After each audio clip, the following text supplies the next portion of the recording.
সাবেক প্রতিমন্ত্রী তাজুল ইসলাম, এমপি আহমদ হোসেন ও প্রাক্তন র্যাব মুখপাত্র সোহেল আটক। রাজধানীর বনানীতে নসরুল হামিদ বিপুর ফ্ল্যাটে অভিযান।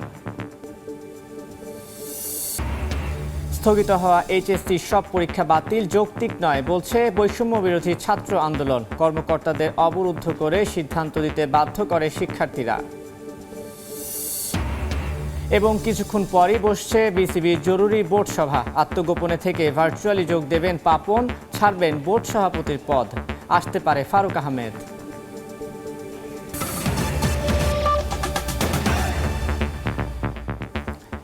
সময় সংবাদের সঙ্গে আছি আমি তানভীর হাসান। মুক্তিযুদ্ধ বিষয়ক সাবেক প্রতিমন্ত্রী এবি তাজুল ইসলাম, আওয়ামী লীগ নেতা আহমদ হোসেন এবং র্যাবের সাবেক মুখপাত্র এম সোহেলকে রাজধানীর বিভিন্ন এলাকা থেকে আটক করেছে আইন শৃঙ্খলা রক্ষা বাহিনী। মঙ্গলবার দিবাগত রাতে তাদের আটক করা হয়। ঢাকা মহানগর পুলিশের গোয়েন্দা বিভাগের একটি সূত্র জানিয়েছে, তাজুল ইসলামকে রাজধানীর বনশ্রী থেকে, আহমদ হোসেনকে গুলশান এবং সোহাইলকে বনানী থেকে আটক করা হয়েছে। তাদের মধ্যে দুজনকে ডিবি হেফাজতে রাখার বিষয়ে জানানো হলেও কোন মামলায় গ্রেফতার দেখানো হবে তা নিশ্চিত করা হয়নি। 2008 সাল থেকে টানা 4 বার ব্রাহ্মণবাড়িয়া 4 আসনের সংসদ সদস্য ছিলেন এবি তাজুল ইসলাম। এদিকে আওয়ামী লীগের সাংগঠনিক সম্পাদক আহমদ হোসেন দ্বাদশ জাতীয় সংসদ নির্বাচনে নেত্রকোনা 5 আসন থেকে নির্বাচিত হয়েছিলেন। আর সোমবার নৌবাহিনী থেকে বাধ্যতামূলক অবসরে পাঠানো হয় রিয়ার অ্যাডমিরাল মোহাম্মদ সোহাইলকে। 2010 সাল থেকে 2 বছর র্যাবের লিগ্যাল অ্যান্ড মিডিয়া উইংয়ের ডিরেক্টর ছিলেন তিনি।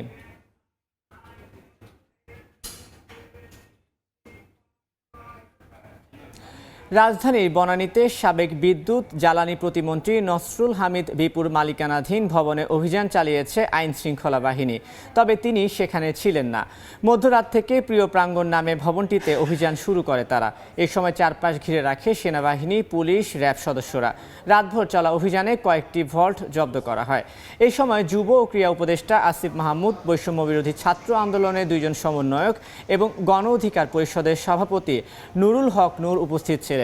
গোপন সংবাদের ভিত্তিতে তারা জানতে পারেন বিপুর এই বাড়ি থেকে ছাত্র জনতার আন্দোলন দমাতে বিপুল অর্থ সরবরাহ করা হতো। এই ঘটনা তথ্য ও প্রমাণ জোগাড় করতে অভিযান চালানো হয় ভবনের ফ্লোরগুলোতে। তবে অভিযানের খবরে আইন শৃঙ্খলা বাহিনীর কালক্ষেপণের অভিযোগ নেতাদের।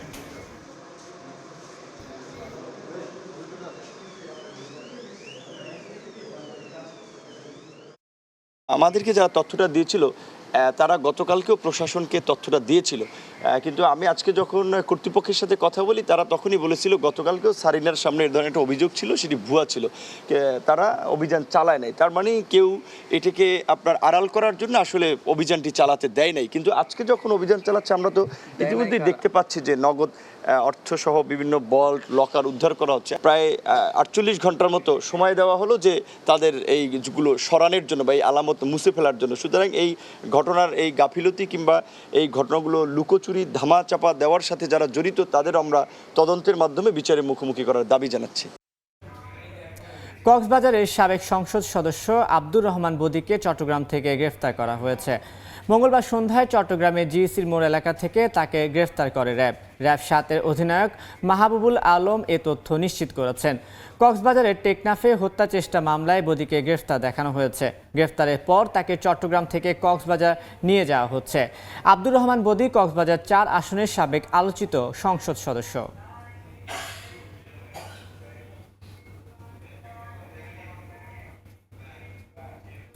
ছাত্র আন্দোলনের সময় সাংবাদিক তাহির জামান প্রিয় নিহতের ঘটনায় সাবেক প্রধানমন্ত্রী শেখ হাসিনা ও সাবেক স্বরাষ্ট্রমন্ত্রী আসাদুজ্জামান খান কামাল সহ 7 জনের বিরুদ্ধে রাজধানীর নিউ মার্কেট থানায় একটি মামলা দায়ের করা হয়েছে। মঙ্গলবার রাতে মামলাটি করেন তাহির জামানের মা শামসী আরা জামান। তবে পুলিশের বিরুদ্ধে মামলা নেয়ার ক্ষেত্রে গড়িমসি করা অভিযোগ ওঠে। প্রায় 12 ঘন্টা পর গতরাত 12টার দিকে মামলা রুজু করে পুলিশ। মামলায় 7 আসামির নাম উল্লেখ করা হয়েছে। প্রথম আসামি সাবেক প্রধানমন্ত্রী শেখ হাসিনা।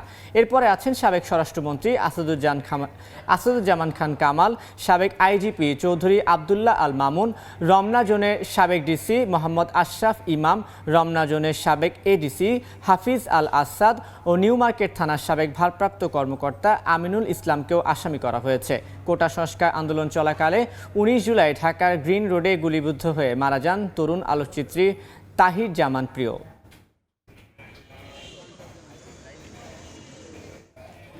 নারায়ণগঞ্জে বৈষম্য বিরোধী ছাত্র আন্দোলনে গুলিবিদ্ধ হয়ে পরিবহন শ্রমিক জনি নিহতের ঘটনায় শেখ হাসিনা, শামীম ওসমান সহ 187 জনের নামে হত্যা মামলা করা হয়েছে। নিহতের বাবা ইয়াসিন বাদী হয়ে মঙ্গলবার সোনারগাঁ থানায় মামলাটি করেন। মামলায় অজ্ঞাতনামা আরও 120 জনকে আসামি করা হয়েছে। আসামিদের মধ্যে ওবায়দুল কাদের, আসাদুজ্জামান খান কামাল, ডক্টর হাসান মাহমুদ, গোলাম দস্তগীর গাজী, নজরুল ইসলাম বাবু এবং আবদুল্লাহ আল কায়সারও রয়েছেন। গত 20 জুলাই বৈষম্য বিরোধী ছাত্র আন্দোলনের সময় ঢাকা চট্টগ্রাম মহাসড়কের কাঁচপুর এলাকায় ছাত্রলীগ কর্মীদের ছোড়া গুলিতে জনি গুলিবিদ্ধ হয়ে ঘটনাস্থলে মারা যান। এ নিয়ে শেখ হাসিনা ও শামীম ওসমান সহ আওয়ামী লীগের কেন্দ্রীয় নেতাদের বিরুদ্ধে নারায়ণগঞ্জে 3টি হত্যা মামলা দায়ের করা হলো। স্থগিত হওয়া এইচএসসি ও সমমানের পরীক্ষা বাতিলের সিদ্ধান্ত যৌক্তিক নয় বলে মন্তব্য করেছেন বৈষম্য বিরোধী ছাত্র আন্দোলনের অন্যতম দুই সমন্বয়ক সার্জিস আলম ও হাসনাত আবদুল্লাহ। তারা বলেন, সচিবালয়ে ঘেরাও করে কর্মকর্তাদের অবরুদ্ধ করে পরীক্ষা বাতিলের সিদ্ধান্ত দিতে বাধ্য করেছে শিক্ষার্থীরা। সুস্থ প্রতিযোগিতায় বিশ্বাসী এইচএসসি শিক্ষার্থীরা কখনো পরীক্ষা বাতিলের মতো দাবি করতে পারে না বলেও মন্তব্য করেন তারা।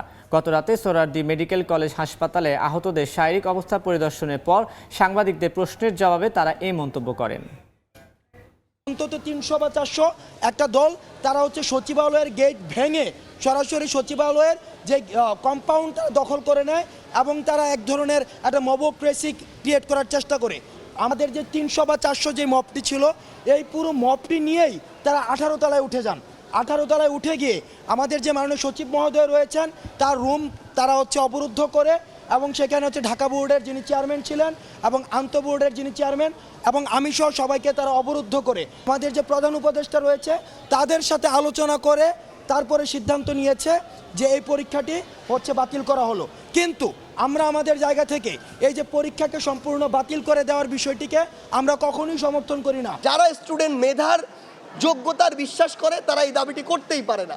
তারা অন্য আমাদেরকে যৌক্তিক কিছু অপশন দেখাতে পারে, কিন্তু যারা ওখানে গিয়েছে আসলে তারা কোনো দিন সুস্থ একটি প্রতিযোগিতা কিংবা মেধার যে মূল্যায়ন এটিকে প্রতিনিধিত্ব করে না। এই জায়গা থেকে আজকে যে ডিসিশনটি এসেছে এটি আমাদের জায়গা থেকে মনে হয়েছে এটি একটি যৌক্তিক ডিসিশন নয়।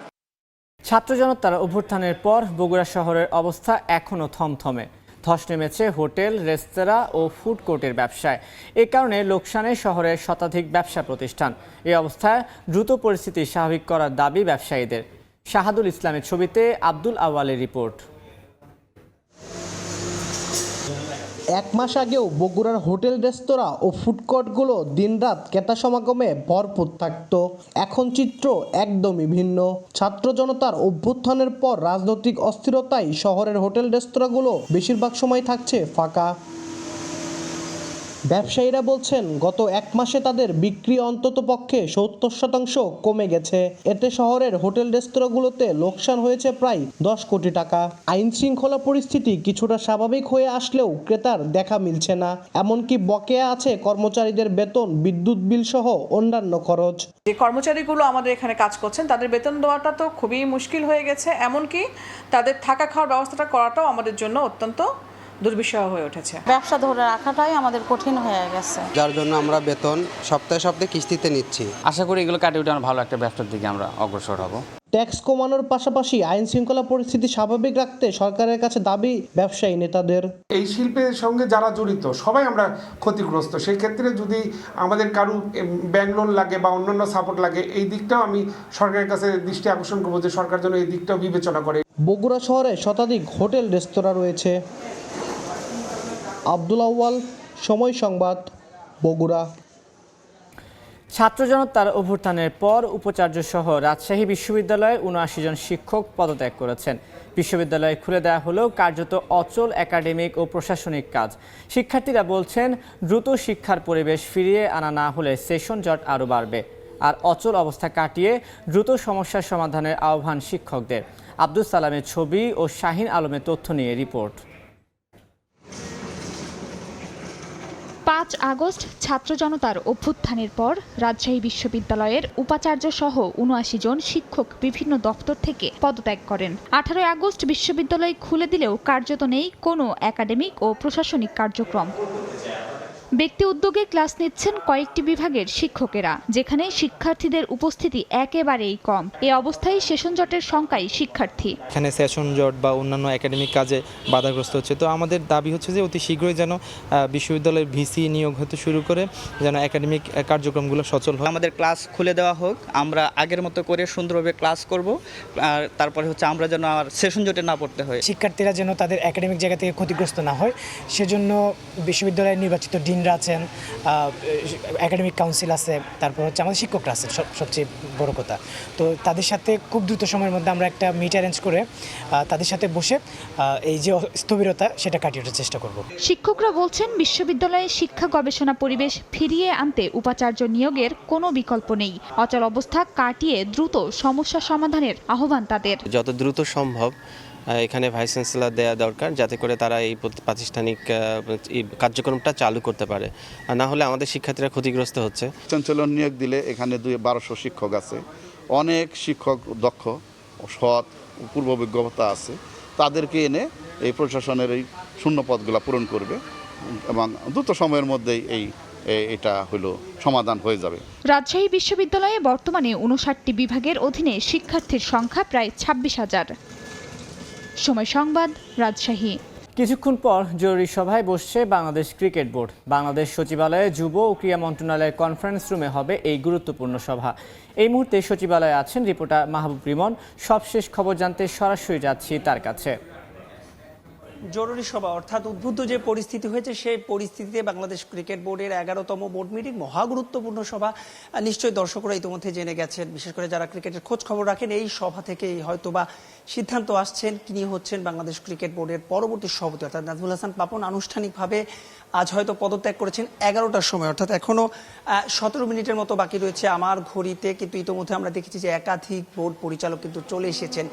বিশেষ করে আমরা দেখেছি কাজী এনাম আহমেদ বোর্ড বিসিবি পরিচালক, আমরা মাহবুব আনামকে দেখেছি, সবার আগে আমরা দেখেছি পরিচালকদের মধ্যে ইফতেখার মিঠুকেও।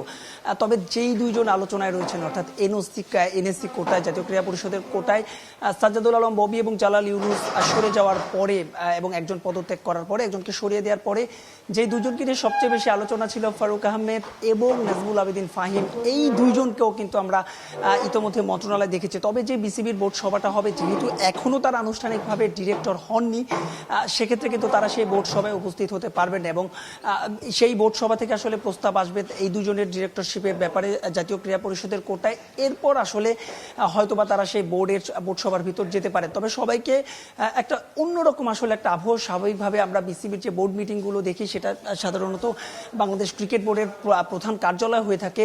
এমন নয় যে বাংলাদেশ ক্রিকেট বোর্ডের বাইরে বিসিবির মিটিং হয়নি, আমরা দেখেছি যে 5 তারকা হোটেলে হয়েছে কিংবা কক্সবাজারেও কিন্তু বিসিবির মিটিং হয়েছে। তবে এবারের যে পরিস্থিতি, সে পরিস্থিতি কিন্তু একেবারেই ভিন্ন। একটু মনে করিয়ে দিতে চাই যে যেখানে আসলে এই বর্তমান যে অন্তর্বর্তীকালীন সরকার রয়েছে, এদের কাছে একটা বার্তা কিন্তু যে ক্রিকেটকে রাজনৈতিক প্রভাবপুত্র মুক্ত রাখার।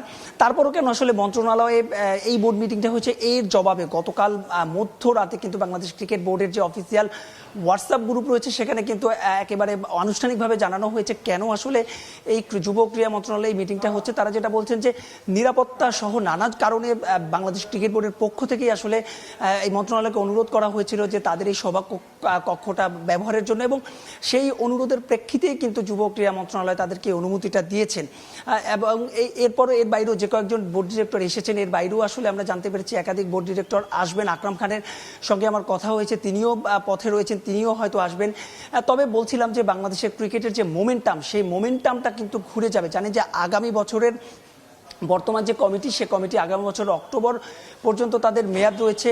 যতদূর আমরা জানতে পেরেছি যে হয়তো আজ সেই একাধিক বোর্ড পরিচালক পদত্যাগ করবেন এবং যে কোরামের কথা বলা হচ্ছে, অর্থাৎ কমপক্ষে কোনো সিদ্ধান্তের জন্য 9 জনের যে কোরাম, সে কোরামটা হয়তো হবে। কারণ আমরা জানি যে ইতিমধ্যে 7 জন পরিচালকের নাম চূড়ান্ত হয়েছে যারা হয়তো বা এই দফায় টিকে যাচ্ছেন। এর সঙ্গে যদি জাতীয় ক্রীড়া পরিষদের কোটায় ফারুক আহমেদ এবং নাজমুল আবেদিন ফাহিম আসেন, 9 জন তো হয়েই যায়, কোরামটা পূর্ণ হয়ে যায়। তবে সব সিদ্ধান্তই কিন্তু আজকে যে বোর্ড মিটিং কিছুক্ষণ পরে অনুষ্ঠিত হবে, সেই বোর্ড মিটিং এর পরে আমরা দেখছি যে বিসিবির প্রধান নির্বাহী কর্মকর্তা নিজামুদ্দিন চৌধুরী সুজনও কিন্তু এইমাত্র সেই সভায় প্রবেশ করেছেন। তো এই ছিল আমার কাছে বিসিবির বোর্ড মিটিং এর সবশেষ আপডেট।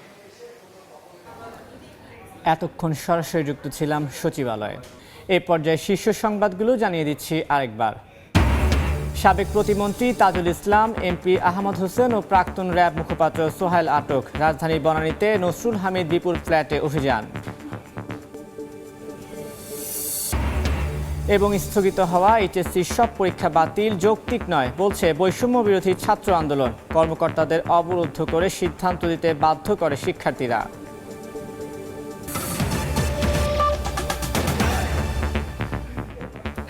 এই ছিল সময় সংবাদে, সঙ্গে থাকুন সময়ের।